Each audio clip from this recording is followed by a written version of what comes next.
নমস্কার বন্ধুরা, শ্রীমতীর রান্নাঘরে তোমাদের সবাইকে স্বাগত। একটা বাটিতে জল গরম করতে বসিয়ে দিয়েছি। জলটা ফুটে গেছে। এবার আমি কেটে রাখা ফুলকপিগুলো দিয়ে একটু ভাপিয়ে নেব। দেখো, আমার ভাপানো হয়ে গেছে। এবার আমি এগুলোকে জল থেকে তুলে নেব।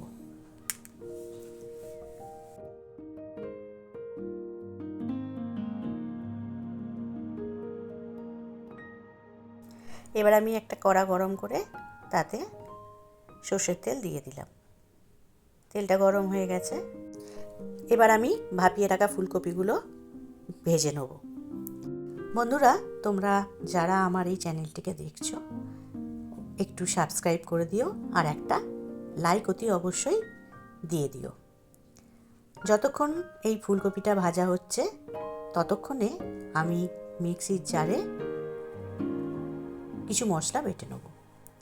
একটা টমেটো, কুচিয়ে রাখা 2-4 কুচি আদা, আর 3-4টে শুকনো লঙ্কা, আর অল্প একটু চারমগজ দিয়ে দেবো। চারমগজ তোমরা যে কোনো মুদিখানার দোকানেই পেয়ে যাবে। দেখো বন্ধুরা, আমার ফুলকপি ভাজা হয়ে গেছে। এবার আমি এগুলোকে তুলে নেব। ওই তেলেই আমি সেদ্ধ করে কেটে রাখা আলু দিয়ে দেবো। আলুটাও একটু ভালো করে লাল লাল করে ভেজে নেব। দিয়ে এবার আলুটাকে আমি তুলে রেখে দেবো। এবার কড়াতে শুকনো লঙ্কা আর তেজপাতা ফোড়নে দেবো, আর একটু সাদা জিরে দিয়ে দেবো। এবার সেই বেটে রাখা মশলাটা আমি এর মধ্যে দিয়ে খুব ভালো করে কষিয়ে নেব। মশলাটা সবসময় একটু নাড়াচাড়া করে নিতে হবে, যাতে মশলাটা কড়ার গায়ে লেগে না যায়। প্রয়োজন হলে একটু জল দিয়ে দিতে পারেন। এরপর দিয়ে দিলাম স্বাদ মতো নুন, অল্প একটু হলুদ গুঁড়ো, আর হাফ চামচের মতো কাশ্মীরি লঙ্কার গুঁড়ো। এবার এটাকেও খুব ভালো করে মিশিয়ে নেব।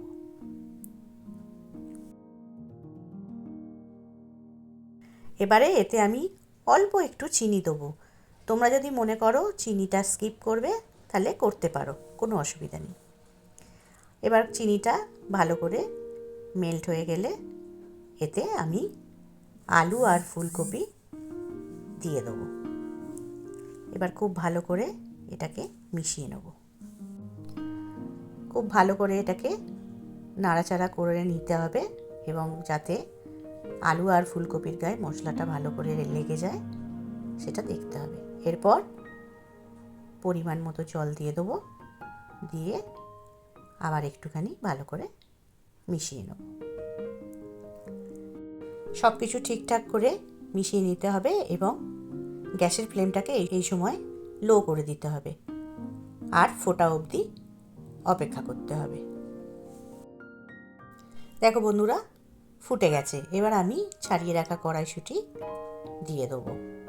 দিয়ে কড়াইশুঁটিগুলোকে একটুখানি ডুবিয়ে দেবো। অল্প একটু সময় লাগবে কড়াইশুঁটিগুলোকে সেদ্ধ করার জন্য। দেখো, কড়াইশুঁটি সেদ্ধ হয়ে গেছে। এবার আমি কিছু ধনেপাতা ওপর থেকে ছড়িয়ে দেবো। এই রান্নাটা খুবই সিম্পল, কিন্তু খেতে খুব ভালো লাগে। রুটি পরোটা দিয়ে তোমরা খেতে পারো।